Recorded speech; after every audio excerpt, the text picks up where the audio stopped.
మహబూబ్ నగర్ జిల్లాలో మూడవ విడత పంచాయతీ ఎన్నికలు ప్రశాంతంగా జరిగేలా జిల్లా ఎస్పీ జానకి దగ్గరుండి చూస్తున్నారు. ప్రజెంట్ మన దగ్గర ఆమె ఉన్నారు, ఆమెతో మాట్లాడదాం. మేడం, ఎలా జరుగుతున్నాయి? మూడవ విడతకు సంబంధించి ఎలాంటి జాగ్రత్తలు తీసుకుంటున్నారు?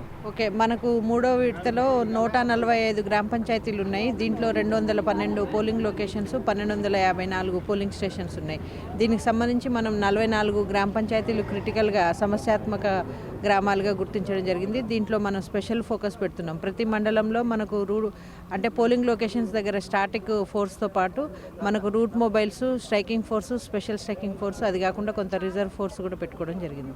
మేడం, మేజర్గా సమస్యాత్మక ప్రాంతాలు ఏమైనా గుర్తించారా? అక్కడ భద్రతా ఏర్పాట్లను ఏ విధంగా ఏర్పాటు చేశారు? ఆల్రెడీ గుర్తించడం జరిగింది. అక్కడ ఎలాంటి ఇష్యూస్ లేకుండా మేము ముందు జాగ్రత్తలు తీసుకున్నాము. ఎక్స్ట్రా ఫోర్స్ కూడా పెట్టుకోవడం జరిగింది. మేడం, కౌంటింగ్ సమయంలో కొన్ని చోట్ల అంటే అక్కడక్కడ ఉమ్మడి పాలమూరు జిల్లా వ్యాప్తంగా కౌంటింగ్ సమయంలో కొంత అక్కడక్కడ చిన్న చిన్న చిదురుమదురు ఉద్రిక్తతలు చోటు చేసుకున్నాయి.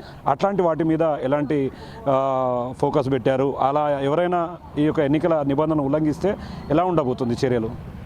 అక్కడ కౌంటింగ్ టైంలో పక్కాగా మనకు ఏవైతే రూల్స్ ఉన్నాయో, మనకు ఎలక్షన్ కమిషన్ ఇచ్చిన రూల్స్ ఆ ప్రకారంగానే నడుస్తున్నాయి. మన దగ్గర అయితే ఎలాంటి సమస్యలు ఇప్పటివరకు నోట్ కాలేదు.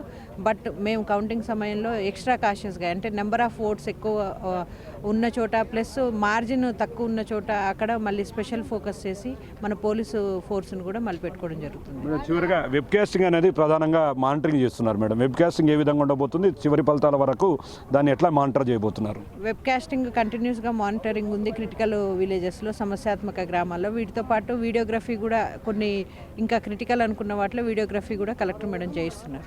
సో చూస్తున్నాం, మొత్తంగా ఎన్నికలు పోలింగ్ ప్రక్రియ కావచ్చు, కౌంటింగ్ ప్రక్రియ వరకు కూడా ఎన్నికలు ప్రశాంతంగా జరిగేలా చూడడానికి అన్ని ఏర్పాట్లు చేశామని చెప్పి కూడా మహబూబ్ నగర్ జిల్లా ఎస్పీ జానకి చెప్తున్నటువంటి సిచ్యువేషన్ కనపడుతుంది. ఇది ఇక్కడ మూడో విడత ఎన్నికలకు సంబంధించినటువంటి అప్డేట్. కెమెరా పర్సన్ నగేష్తో శంకర్, బిగ్ టీవీ, జానంపేట నుండి.